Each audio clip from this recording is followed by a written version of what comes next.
We want to bring in a young man from, I don't know how young he is.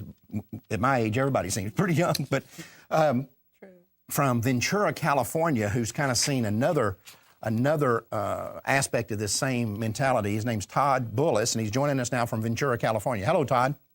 Hello, and thank you for having me on. Thank you for coming, sir.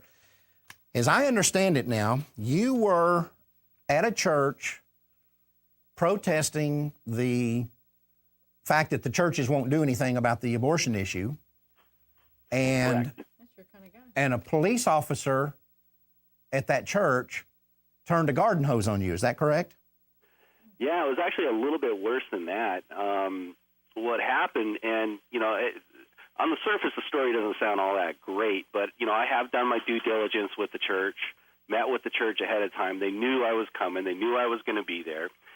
And when we got there, a parishioner of the church walked up and asked me if I had my cameras turned on, and I said yes. And he said, well, you're going to want to catch this.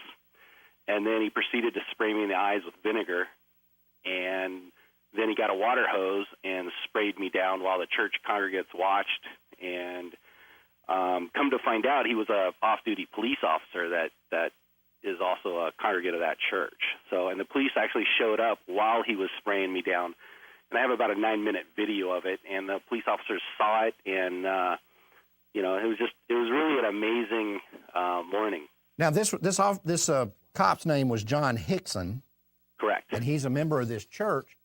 Now, my understanding is that the district attorney was contacted about this thing because that's an assault. Yeah, it's actually a battery. He actually committed an assault is when, like, he tried to spray me, but he didn't. Right. When he actually sprays you in the eyes with vinegar, that's a battery. So, okay, now, as I understand it now, the district attorney has decided they're not going to file charges because no real long-term harm was done, even though they conceded that it was a battery. Yeah, the district attorney said that technically he committed a battery, but because no long-term damage was done, they didn't want to waste the city's money. So. All right, now let me ask you this.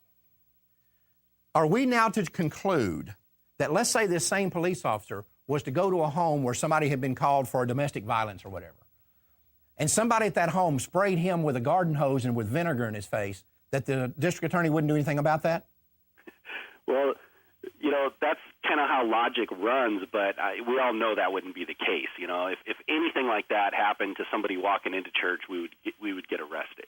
I mean, it is definitely one-sided. But I do have to say the Ventura Police Department, Internal Affairs, has handled this really well so far and has been very gracious to me. Now, the DA, on the other hand, has actually put out misinformation about this, said that, no vinegar was sprayed. It was just water, even though Hickson admitted to the Internal Affairs officer that he did spray me in the face with vinegar. And so it's kind of a precarious situation down here. And the First Assembly of God has not contacted me, apologized, or had any contact with me whatsoever. So now, this is worse than the church being apathetic. Here's the church actually attacking someone that's going to expose them for the truth. If when they come under conviction, instead of just facing it, here's a group that will do nothing to stop the abortion, stop the killing of babies, but let a person come out there and say to the church, like a John the Baptist, and all of a sudden this guy gets attacked. Yeah, and I am not protesting the church. This is a good church. Okay, I don't go to a church that's pro-choice because I go to the church that is active and loves God and believes in Jesus and the whole bit. I go to the good church and say, hey, look, good people of God, let's stand up. I'm exhorting the church, and they don't want to get in any political realm. They don't want to deal with the abortion issue, but that's why I'm exhorting them to do so. But I can tell you this, and this is a quite amazing thing. The most dangerous place I've ever stood up for God has been out in front of a church so far. And this was a Baptist church? Planned Parenthood, I've never really had a much of an issue. Oh, the Baptist church is the one across street from Planned Parenthood. Oh, okay. That's what he said here. Well, there is a church across from Planned Parenthood. It's a Baptist church, and they're kind of in the same situation. They really don't do a whole lot. But this First Assembly Church is not in front of the Planned Parenthood. Anyway. Listen. Get the blood pressure. Todd, yeah, right. Get the we got to stop this before I say something that I shouldn't say.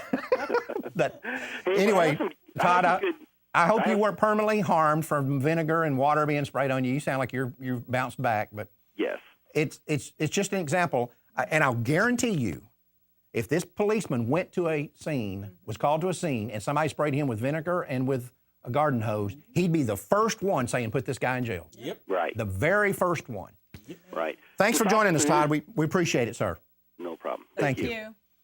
Oh, my goodness. These are the real heroes that are out there.